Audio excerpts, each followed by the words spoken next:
Welcome back, guys, to yet another War of the Visions video. Today we're going over the big card Odin. Not only is a card that you can obtain in War of the Visions now, but he also comes with an exquisite Esper as well. So we'll be tackling this decision. Should you guys be going for Odin, what you're going to be getting if you get Odin, and what you're going to be missing out on if you don't get him and wait for him maybe to get down the road in the future. So thanks for spending a little bit of your time here today. Thank you guys so much for the support.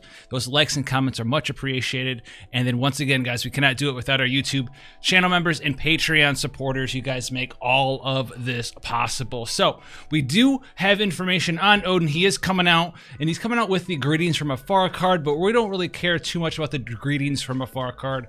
We are here for Realm Reaver Odin, the card and the Esper. In my opinion, guys, if you're going after this card, because that's how you get Espers in War of the Visions, you have to get their card first. If you're going after this card, you are 100% safe, in my opinion, to just go for the card one time. The card does have some uses. We are going to go over those uses, but really you're in here for the Esper, the ability to actually equip and use Odin, and not even just for his powerful Zantetsuken attack, but for his very, I think it's broken Esper board. The Esper board gives you so many powerful things, and let's go over the two things right now for you guys. So let's start out with the card itself, the Odin Realm Reaver Vision card. This is going to give you two abilities here, the unique effect for whoever has the card equipped, as well as the party ability. So this is pretty strong, but pretty niche as well.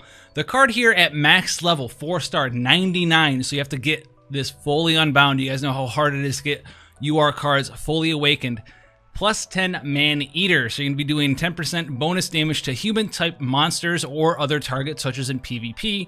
The party ability is resistance to single attack plus 20. So this is a new stat that we can talk about here, resistance to single attack plus 20.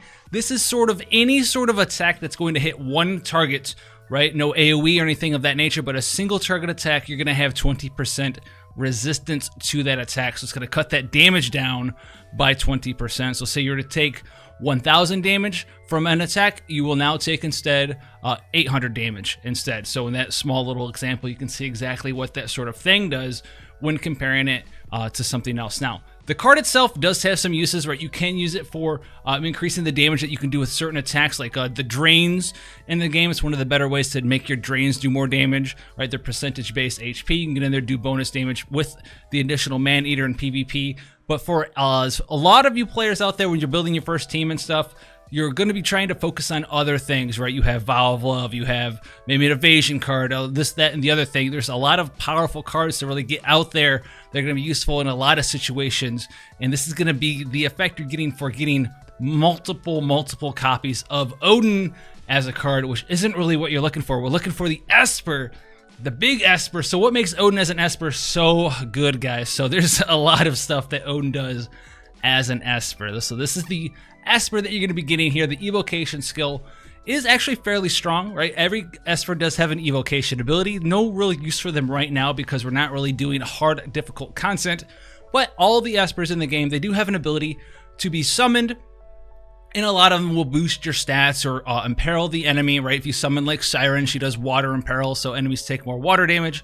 What does Odin do? Odin does significant non-elemental damage to targets in the area, and for a few turns you get a critical hit rate buff. So it doesn't matter what sort of damage you're doing. If you're doing water damage, fire damage, lightning damage, slashing damage, doesn't matter what you're doing, you're gonna get that critical hit rate buff, which could increase the damage of all of your characters in your party instead of like the traditional Espers, water imperil or fire imperil or thunder imperil. This has buffed up everyone's stuff, but this is just the tippy top for our boy Odin here. So really what we're looking at here is his stats on his Esper board, as well as the stat, or not the stats on the Esper board, the abilities you get on the Esper board and the raw stats you get for him. So this is level 80 stats for Odin, and these are absolutely insane. So 823 HP is quite a bit of HP for an Esper. It's a significant amount here. He has 19 agility on top of that. He's one of the fastest Espers.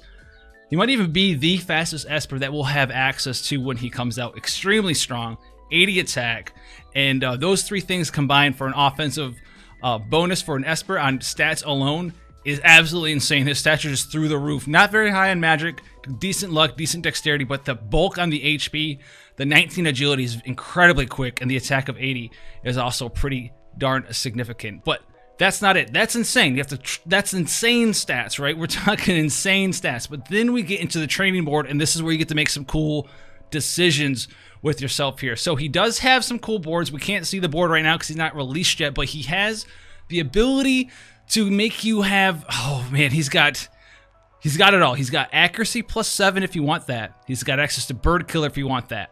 That's some of the worst things that you can have access to in your summoning magic, as well with evocation damage. Garbage. But then we have accuracy up to +7, evasion up to +7, slashing attack +15%, slashing resistance +15%, man-eater +25%, attack +7%, or missile resistance +15%. You cannot get all of these things, but these are incredible. This alone, on this Esper alone, can like make you super strong against whatever it is that you want to, especially in PvP. 25% man-eater on your Esper alone is amazing. You're going to be doing 25% bonus damage from nothing with that alone.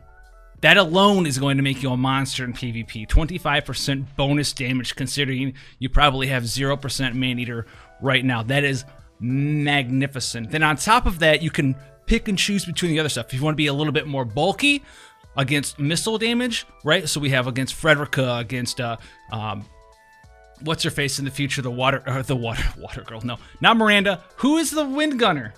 Why does her name escape me right now? I just had a brain fart. Whatever. The wind gunner. Against missile damage in general, you have shooting resistance. Against slashing damage, you want to make yourself more bulky in that way. Make a bruiser type character. You have slashing resistance. If you want to do more damage, you have slashing attack. If you're using a slashing damage dealer. If you don't have slashing attackers using your Odin, then you have attack %.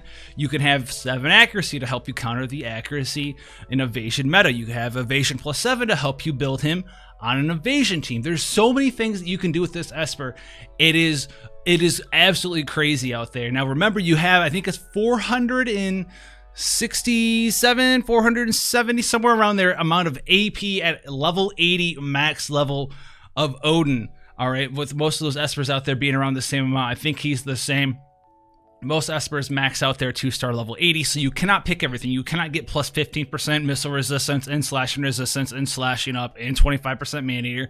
You can't get them all. You're going to be able to go down the man-eater tree, and I think one other tree is going to be all you're going to be able to max out on, with maybe a couple SP left over there, like 10 left over there. So you have to pick and choose, right? You can be very, very damaging with the attack up and the man-eater and a little bit of slashing up, or you can be a man-eater with slashing up and then like that's about it. Huge, big slashing damage there. Or you can do slashing resistance and the man-eater up. You can do a lot of different things, work a lot of different builds with him. That's why he's so powerful. TLDR, in essence, because I was kind of starting to babble a little bit there. In essence, he's not like a character. He's not like a UR character or an MR character where you're rewarded at least in some way for pulling them early on, right? Like a character, whether it's UR or MR or SR, once you get that character, and you own that character, you can go in there, you can do their expert daily quest 2 times a day, 3 times a day, depending on what rarity it is.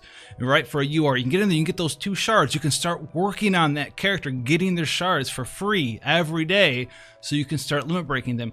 Espers don't work that way. You don't unlock some magical Odin Magistrate shard dungeon where you need to, get the Esper and then start working on them, and only after you've gotten them. You can work on an Esper before you get it, right? You guys can sit there and wait if you're low on resources and you're not wanting to pull. Don't fear that you're going to be missing out on Odin. He's going to be there, right? And right now, if you go and you pull him, you're going to get the card. You're not going to use the card because it's level 1 UR card. It's very niche. It can be strong in certain situations, but it's very niche, especially if you don't level up and max limit break it. You're going to get an Esper that's at level 1, and he's going to need to eat all of your Magicite up right now to level him up. And there's no reward for that right now. You can gather your Magicite before you get Odin. You can gather that Magicite up, right? Take note of what colors of Espers you're not working on. If you're not working on, green Magicite, you don't use like a green Esper. You don't plan on getting Tetrasyphilis or Physalis. That's FFBE or any other Esper color. If you're not working on those Esper colors, you can save them up, stock them up.